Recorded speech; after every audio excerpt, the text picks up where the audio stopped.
Okay, this video is going to be a little bit longer because in this video I'm going to show you how to make your enemy and your player-controlled avatar to be pretty maneuverable on your track, and I'm also going to show you how to use the pathway tool and how to create different textures to signal different events in your game, such as the win and the loss message at the end.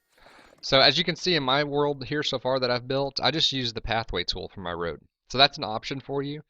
It makes it nice and smooth on the edges, and you don't have to worry about anything being jagged or running into glass walls or anything like that where it slows you down. So this is an option, and you have different types of roads too that you can play around with.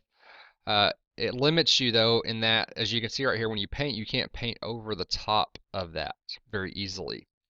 Um, so something you can consider. I went ahead and painted a different texture over here for my finish, and you'll see why in just a minute as I look at the programming here. So first, let's take a look at our enemy. I'm going to use my little red cycle right here as my enemy cycle. So I'm going to go to the programming for it. And since I've already got a pathway there, I'm going to say, I'm just going to leave it as always, actually, always move on path. Okay?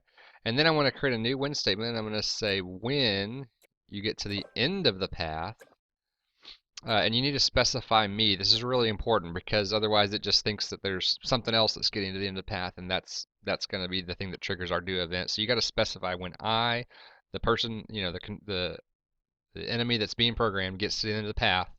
What we want to do is switch to page 2. So once I get to the end of the path, switch to page 2, and then on page 2, whoops, I already have it here. We're going to just always move forward, right?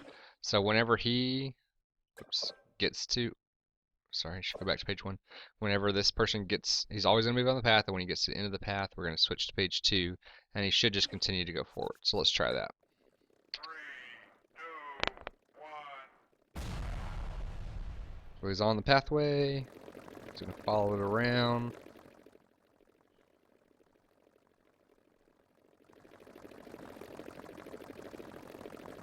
Getting to the end of the pathway, about right there, and then he's going to keep going forward. Okay? So he's still going forward. He's running into glass walls right now. Nothing happened. If your enemy gets there before you, that would mean that you lost, right? So another thing you want to program into your enemy is to say, and this should probably be on page 2 since this is where we're at, when, where we're going to finish at, you're going to say when and go to more and say on land, and then you want to specify the type of land. So you're going to go to type.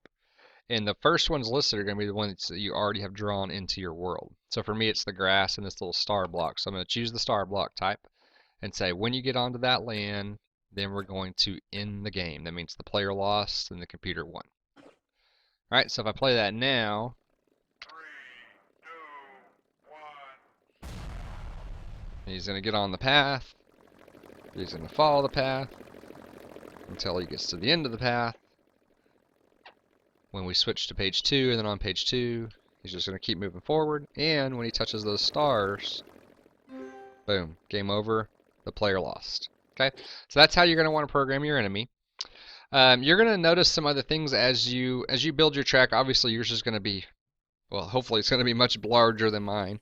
And especially if you're using the cycles, you're going to notice that they have issues with making turns. Okay, so one of the things you're going to want to do is program them, and it might be actually better to show you on here. So I'll go ahead and program the player controlled guy. Oh, I already put in here on when he's on this type of land that we're going to win. So that's good. We've already got that. We also want to say when on the gamepad, use the left stick. We want to move. And that's all we really got to do if we're using the gamepad. I'm going to be programming as if we're using the gamepad. You can program it with your WASD or the arrow keys on your keyboard. That's up to you.